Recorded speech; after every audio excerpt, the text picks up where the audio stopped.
Hello guys, welcome back to your YouTube channel the suspicious explainer. कैसे हो आप सभी?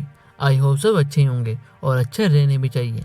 आज हम हमारे चैनल के नाम की तरह ही एक suspicious web series stranger things season 1 के एपिसोड 6 को एक्सप्लेन करेंगे। ये सीरीज को नेटफ्लिक्स पर रिलीज किया गया है। इस सीरीज की वर्ल्ड वाइड में बहुत पॉपुलैरिटी है क्योंकि इसमें एक अलग तरह की स्टोरी बताई गई है जो एक हॉरर, मैजिक, साइंस फिक्शन और ड्रामेटिक जोन को फॉलो करती है। आज हम इसको ही आपके सामने एक्सप्लेन करेंगे। गाइस, हमारे चैनल पर इसके पहले के एपिसोड का एक्सप्लेनेशन के साथ कई दूसरी वेब सीरीज को भी एक्सप्लेन किया गया है जिनका लिंक डिस्क्रिप्शन के अंदर है। अगर आपने अभी तक चैनल को सब्सक्राइब नहीं किया है तो कर लें। तो बिना किसी देरी के एपिसोड पर चलते हैं। एपिसोड 6 की स्टार्टिंग में लास्ट एपिसोड की तरह नैन्सी अपसाइड डाउन वर्ल्ड में फंस जाती है जहां जॉन उसे आवाज़ लगाता है और वो उसकी आवाज़ सुन पाती है। जॉन नैन्सी की आवाज़ के जरिए उस जगह तक उसे बुला लेता है जहां से वो अंदर गई थी और नैन्सी उस रास्ते को बंद होने से पहले नैन्सी अपसाइड डाउन डायमेंशन से बाहर आ जाती है और दोनों घर पर आ जाते हैं। यहाँ स्टीव नैन्सी के बारे में पता करने के लिए चुपके से उसके घर पर आ जाता है जहाँ पर स्टीव नैन्सी को जॉन के साथ में देखता है। स्टीव वहाँ से चला जाता है और नैन्सी के घर पर जॉन रुकता है। दोनों बहुत डरे हुए होते हैं।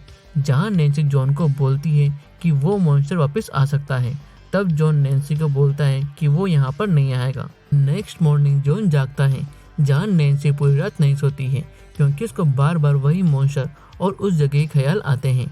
नैन्सी उस मॉन्स्टर के बारे में जॉन से बात करती है और बोलती है कि वो जगह उसका घर है और वो भी शिकार करता है और वो खून सूंघ के शिकार की तरफ आता है क्योंकि उस हिरन के भी खून निकल रहा था। और जब बारबरा गायब हुई थी तब बारबरा के हाथ में भी चोट लग गई थी, तो शायद ऐसा हो सकता है कि बारबरा जिंदा हो।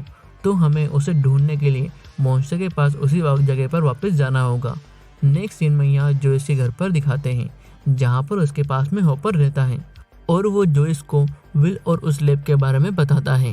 हॉपर लैब के लिए बोलता है कि लैब में उसे बहुत कुछ गड़बड़ लगी, वहाँ के साइंटिस्ट जरूर कुछ कर रहे हैं और साथ ही उसने वहाँ पर एक बच्चे का रूम भी देखा जिसमें एक ड्राइंग बनी हुई थी, लेकिन वो सब कुछ पता कर पाता उसके पहले ही उन्होंने उसे पकड़ लिया।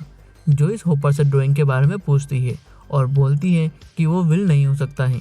जोइस और हॉपर अब उस लैब के बारे में पता करने के लिए निकल जाते हैं। माइक के घर पर 11 पूरी रात उसी घर पर नहीं आती है और नेक्स्ट डे डस्टिन माइक के पास में आता है जहाँ वो बताता है कि इसमें तुम तीनों की गलती है और ये लड़ाई तुम्हारी वजह से शुरू हुई है और हमारे ग्रुप का एक रूल है, जो लड़ाई शुरू करता है उसे आगे होकर सॉरी बोलना पड़ता है। अगर तुम नहीं बोलोगे तो तुम पूरे ग्रुप से बाहर हो जाओ। अब माइक और डस्टिन लुकास के पास में जाते हैं। माइक और डस्टिन लुकास के पास में आ जाते हैं जहां माइक लुकास से बोलता है कि लड़ाई उसकी वजह से शुरू हुई थी और वो उसे सॉरी बोल रहा है। अब तीनों दोस्त बात करते हैं जहां लुकास बोलता है कि हम विल को ढूंढने के लिए उस गेट को ढूंढेंगे, लेकिन 11 हमारे साथ में नहीं रहेगी क्योंकि वो एक धोखेबाज है। तब माइक यहाँ पर फिर से बोलता है कि 11 हमको बचा रही थी, हम किसी खतरे की तरफ जा रहे हैं, लेकिन लुकास माइक की बात नहीं मानता है और वो 11 के साथ देने को मना कर देता है। दूसरी तरफ 11 अपने सपने में होती है जहाँ पास्ट में डॉक्टर बेनर उसे बोलते हैं कि आज वो उसकी पावर से उस मॉन्स्टर को ढूंढ लेंगे। 11 जाग जाती है जहाँ पूरी रात जंगल में ही वो रहती है और वहाँ से एक लेक के किनारे चली जाती है जहाँ वो गुस्से में जोर से चिल्लाती है और वहाँ से एक शॉप की तरफ जाती है जहाँ साथ में उसके पास्ट की याद भी चलती है जिसमें डॉक्टर बैनर 11 को बोलते हैं कि इस बार उसको डर के वापस नहीं आना है और वो कोई भी है वो उसको चोट नहीं पहुँचाएगा और हमें उसके बारे में सब कुछ जानना है।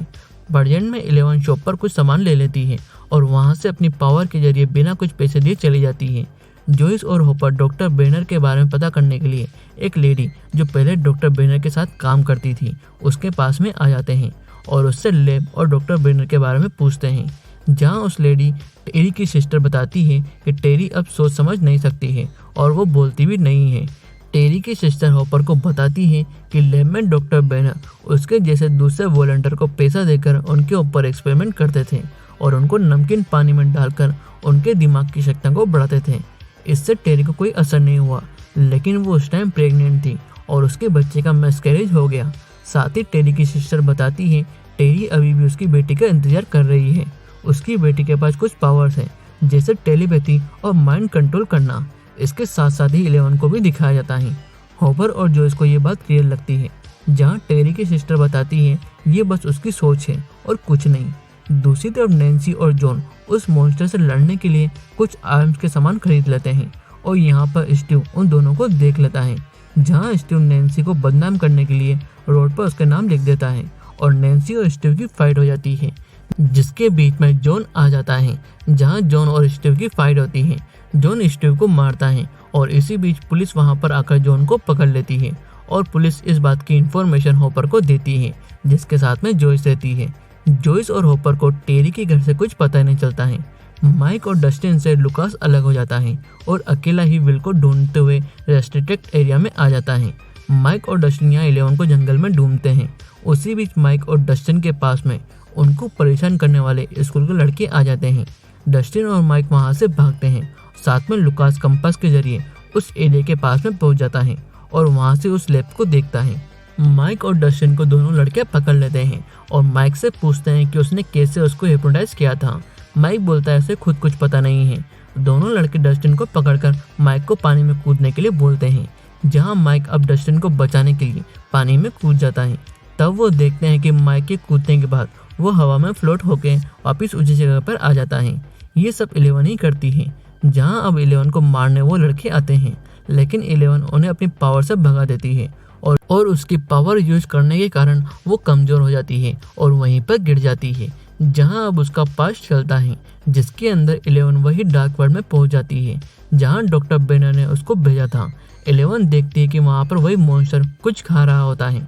11 उसके पास में जाती है और उसको देखकर डर जाती है, साथ ही जोर से चिल्लाती है, जिससे पूरी लैब की वॉल में क्रेक आ जाता है। 11 को प्रेजेंट में होश आता है। जहां 11 माइक से बोलती है कि वो दरवाजा उसने ही खोला है, उसने ही उस मॉन्स्टर को बाहर निकाला है। लेकिन माइक बोलता है ऐसा नहीं है, तुमने मेरी जान बचाई है। माइक अब 11 को उनके घर पर ले आता है, जहां उसके ऊपर कोई नजर रखता है और लैब में इन्फॉर्म कर देता है कि बच्चे घर पर आ गए हैं। इसके साथ ही डॉक्टर बेनर को दिखाते हैं, जो कुछ लोगों के साथ वहां से निकल जाता है, जिनको निकलते हुए लुकास देख लेता है। और इसी के साथ स्ट्रेंजर थिंग्स सीजन 1 का एपिसोड 6 खत्म होता है। सो गाइस, आपको स्ट्रेंजर थिंग्स सीजन 1 का एपिसोड 6 कैसा लगा, लाइक कमेंट करके बताएं। हमारे चैनल पर इसके अलावा भी दूसरी वेब सीरीज को एक्सप्लेन किया गया है, जिनकी प्लेलिस्ट का लिंक डिस्क्रिप्शन के अंदर है। जल्द ही चैनल पर इसके आगे के एपिसोड का एक्सप्लेनेशन भी लाए जाएंगे। तब तक के लिए आप चैनल से कनेक्ट रहें and don't forget to subscribe my channel. Thank you.